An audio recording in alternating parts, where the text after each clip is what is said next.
game Escape from Tarkov has multiple mechanics and skills within it that make it one of the most realistic first-person shooters. Skills like endurance and strength as you level up through running, being overweight, throwing grenades, etc. allow you to increase your stats as well as have immense benefits as you continue to level them up. There are currently about 20 skills, with more being added in, each specializing in different advantages as you continue to level them up. Now, there are multiple quests within Escape from Tarkov. Many, for example, killing scavs, allow you freedom in order to accomplish this task, whereas you have other tasks that have you do certain specific things. Not allowing you so much freedom, where for example you have to go to a certain spot and drop something off. Now, you do have freedom in how you get to that spot, if you want to go around, kill players and loot first, or if you do not and you just go straight to that point. That is something that I think is great within Escape from Tarkov, is that although there are certain rules, you do have the freedom overall to decide what you want to do. You can go into a raid and just shoot players. You can go into a raid and try to complete quests, but there's also an RNG factor when it comes to looting, who spawns in the raid with you, the scavs that spawn in, and thus it does require some luck and some skill in order to accomplish these goals. Now, one of the game mechanics that most people would not think of in terms of that it greatly affects the game is inventory. In Escape from Tarkov, you have what they call a stash. This is your home base, your inventory. Now, there's only a certain number of spots within this inventory, as well as different items take up different slots. If you were to add a stock or a suppressor to a weapon, it makes it bigger, you lose more space. Currently my stash is almost 100% full, and this creates a way where I have to sell some things I normally wouldn't, and I have to continue to move things around on my player. And this creates a huge game mechanic, as those who just start out in the game and do not have the higher version do have a smaller stash, which they can then upgrade through the hideout, which is another mechanic we will get into in a little bit. But this inventory, this stash, is similar to that of what RuneScape was in terms of what you have in your inventory, except in Escape from Tarkov, whatever you take into a raid, if you die and someone picks it up, you do not get it back.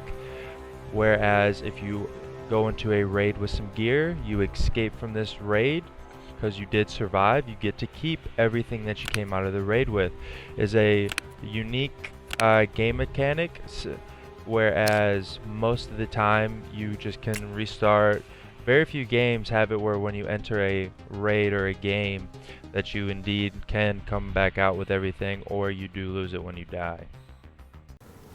Now, one of the most unique game mechanics that I have ever seen in a game is the hideout within Escape from Tarkov. This is something where your home base has many different things that you can upgrade.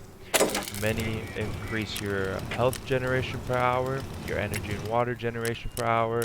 Some allow you to increase your skills, as well as there are many crafts that you can create in your hideout. This allows you to craft even more items, maybe more expensive items, maybe some things you just need. Maybe you don't have a vest and you just want to go ahead and craft a vest. Maybe you need a weapon, you can craft a weapon.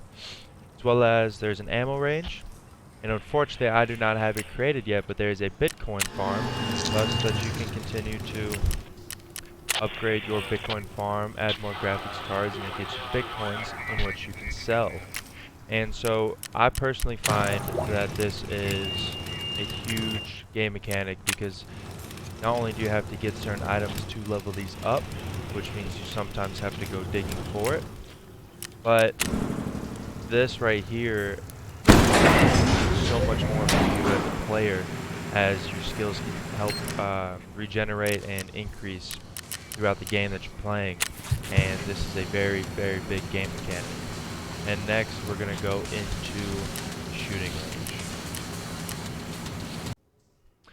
So, within the hideout, you do have the firing range. It allows you to test different weapons, see how your accuracy is, as every weapon has a different accuracy level.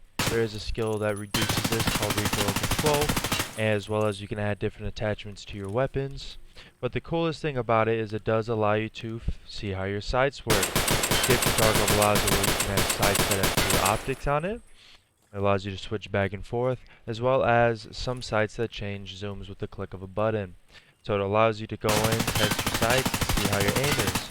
As you can see, a couple of the weapons I'm using, which is the M4 and the SVD, have a little bit of a higher recoil, thus the aim's not perfect on full auto from the long range. Something that me personally as a player I need to account for, as well as it allows me to understand that I might need to make some new attachments.